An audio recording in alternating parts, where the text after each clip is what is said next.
πάει να πιέσει ο Παυλίδης να κάνει το κλέψιμο βαρύ τη κινήση στο Σκοτσέζο στόπερ. Με τα δυσκολία μπόρεσε να γυρίσει την μπάλα στον τερματοφύλακα του, τον Γκόρντον, ο οποίος απομάκρυνε. Η κατοχή επιστρέφει στους διεθνείς μας. Ζαφύρης για τον Καρέτσα. Καρέτσας προωθείται, συγκλίνει προς τον άξονα. Δίνει για τον Βαγιανίδη. Στο Κωνσταντέλια, γκολ για την εθνική ομάδα. Το 20 λεπτό από το γύρισμα του Γιώργου Βαγιανίδη. Ο Κωνσταντέλιας αφύλακτος στο ύψος του πέναλτι. Στέλνει την μπάλα στα δίκτυα και δίνει προβάδισμα στην εθνική ομάδα. Η Ελλάδα προηγείται στο Hampden Park της Γλασκόβης με μια εξαιρετική επιθετική ανάπτυξη και ισοφαρίζει το σκορ του Γεώργιος Καραϊσκάκης. Η Σκωτία ήταν αυτή που είχε την πρωτοβουλία των κινήσεων, ήταν αυτή που είχε απειλήσει την ευθεία του Τζολάκη, αλλά η εθνική μας ομάδα με αυτή την εξαιρετική ανάπτυξη από δεξιά, με την επέλαση του Καρέτσα, την πάσα στον Βαγιανίδη, το γύρισμα στο πέναλτι και εκεί ο υπερχόμενος Κωνσταντέλιας σούταρε εν κινήσει και έστειλε την μπάλα στα δίκτυα του Γκόρντον, ο οποίος δέχτηκε όρθιο στον γκολ. Δεν είχε και κανένα περιθώριο αντίδρασης. Πιο πίσω για τον Μουζακίτη, από εκεί για τον Κουλιεράκη και τώρα Μαυροπάνος με την μπάλα. Περιμένει την κίνηση του Ζαφύρη, τελικά θα βρει τον Μουζακίτη. Πολύ ωραία. Κάθετη του Μουζακίτη στο Γιαννούλη, στην πλάτη της άμυνας. Βρίσκει τον Κωνσταντέλια στο ύψος του πέναλτι. Ωραία στον Καρέτσα. Καρέτσα στο 42.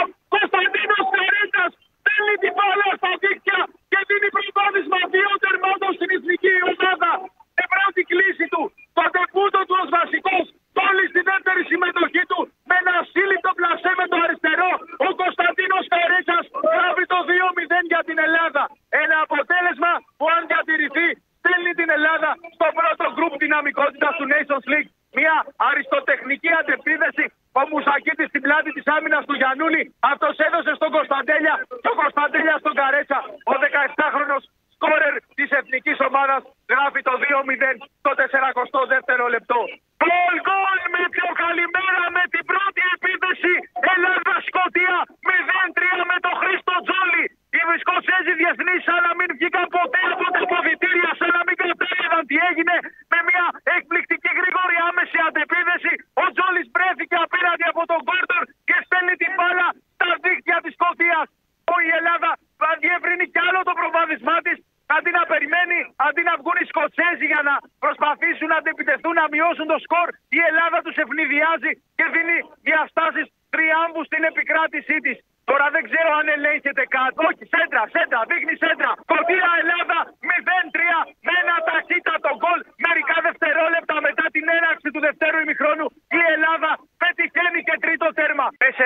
4 λεπτά καθυστερήσεων. 4 λεπτά χωρίζουν την εθνική μας ομάδα από ένα εμφατικό διπλό. Έχουν συμπληρωθεί πια και τα 4 λεπτά. Έχουμε μπει στο 5ο. Μόλις ολοκληρωθεί η προσπάθεια, ο κύριος Μάσα θα σπρίξει Μακκίν, ψάχνει. Μεγάλη απόκρουση από τον Τζολάκη στην επέμβαση από τον Τύρν. Και τώρα έχουμε τη λήξη. Έχουμε τη λήξη. Ελλάδα-Σκωτία 3-0 εδώ στο Hampden Park. Μια μαζική αποδοκιμασία. Η εθνική μας με σκόρερ τους Κωνσταντέλια, Καρέτσα και Τζόλι ανατρέπει το 0-1 του Καραϊσκάκη. Δείχνει ότι έχει πολύ μέλλον μπροστά της και παίρνει την άνοδο στο πρώτο γκρουπ δυναμικότητας του Nations League.